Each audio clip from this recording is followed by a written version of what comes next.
మార్గము నేను నీకు ఈ నూతన సంవత్సరం అంతటిలో ఆయన మన ముందున్నప్పుడు అనగా ఆయన మనకు బోధించేవాడిగా ఉంటాడు. కొన్నిసార్లు మనం ఆయనకు బోధిస్తాం, కొన్నిసార్లు ఆయనకు మనం చెప్తాం. అలాగా కాదు, ప్రభా మీరు బాల్యం నుండి నాకు ఏమైనా బోధకుడు అయినవని. ఆయన మన మంచి బోధకుడు. మనం ఇప్పుడు ఆ బోధలో మనం ఉండాలి. అపోస్తుల 2:42 ఉంది, వీరు అపోస్తుల బోధ ఎందును, సావాసమందును, రొట్టె విరుచుటి ఎందును, ప్రార్థన చేయటి ఎందును, దేవుడు మనకు బోధించే బోధలో ఆయన వాక్యంలో మనం ఉండాలి. ఒక తీర్మానంతో ఉండాలి. కొంతమంది ఎట్లా ఉంటుందంటే, రాత్రి పోయాను కదా నేను సహజం చెప్తున్నాను, మనం రాత్రి పోయాం కదా తెల్లారి ఇంకెందుకు మనకి, అలా ఉండకూడదు. రాత్రిది రాత్రి భోజనం చేశాం కదా, మళ్ళీ తెల్లారి కూడా ఏం చేయాలి మనం అంటే ఎవరో పెద్దవాళ్ళు దేవుని సన్నిధిని మనం ఎంత కలిగి ఉంటామో అంత ఆశీర్వాదం. సంవత్సరానికి ఎన్నిసార్లు వస్తాయి మనకు 30%? ఒక్కటే. ఆ ఒక్కట్లో మీరేమో మనం అనుకోండి, ఇప్పుడు ఒక్క రాత్రి మనం గడిపి తెల్లారి కూడా మనం అలా దేవుని వాక్యం గడపడం చాలా ధన్యత. దేవుని సన్నిధిని మనం ఎప్పుడు ఏది కూడా పోగొట్టుకోకూడదు.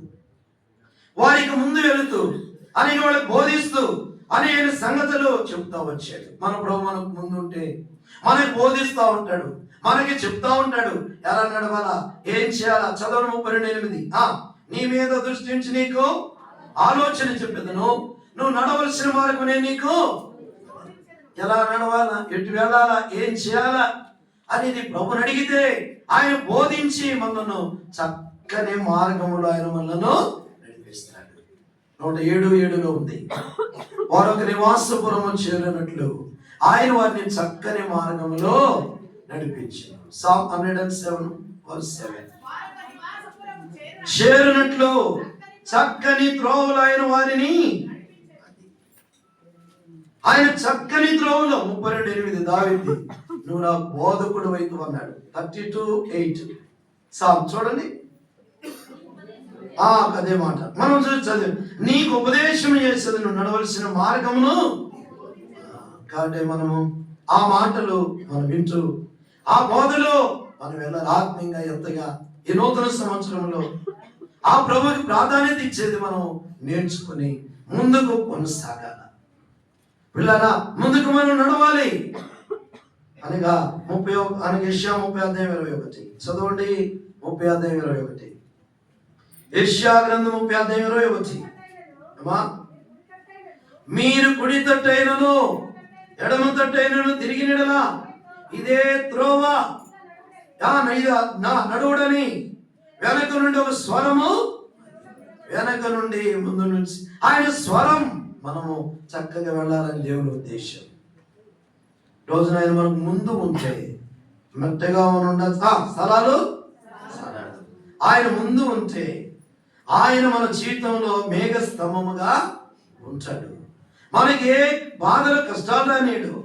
మూడోది అగ్ని స్తంభముగా ఆయన మనకు వెలుగుగా ఉంటాడు. మన చీకటి పరిస్థితులు తొలగిస్తాడు. 4 ముందుగా ఉండి ఏం చేస్తాడు, బోధిస్తూ ఉంటాడు. ఆయన అక్కడ శిష్యులకు ఏం చేశాడంట, జరగబోయే సంగతులను బోధించాడు. వాళ్ళకి చెప్పాడు. మార్కు సువార్త 10:32 నీకు నాకు కూడా బోధిస్తాడు ముందుగా ఉండి. 5వ మాటకు వచ్చి మనము ఈ వాగ్దానంలోనే ముగింపు పొందాం. ద్వితీయోపదేశకాండం 31:8 పొందాం. నీ ముందర నడుచువాడు యెహోవా చాలు. ఆయన ముందు ఉంటే ఆయన మనకి ఏమవుతాడు, తోడండి.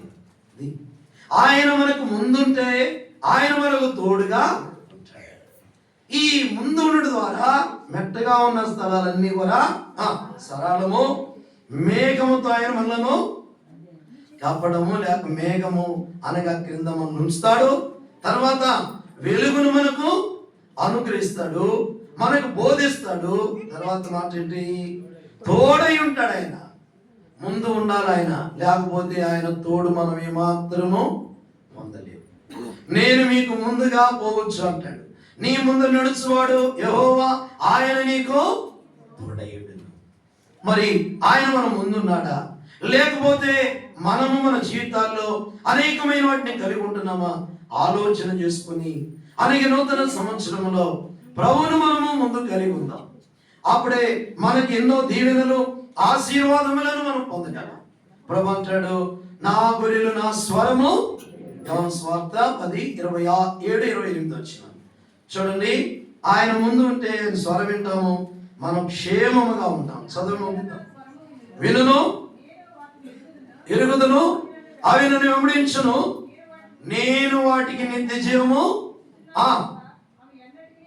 నశింపు చేతిలో నుండి అపహరించడు.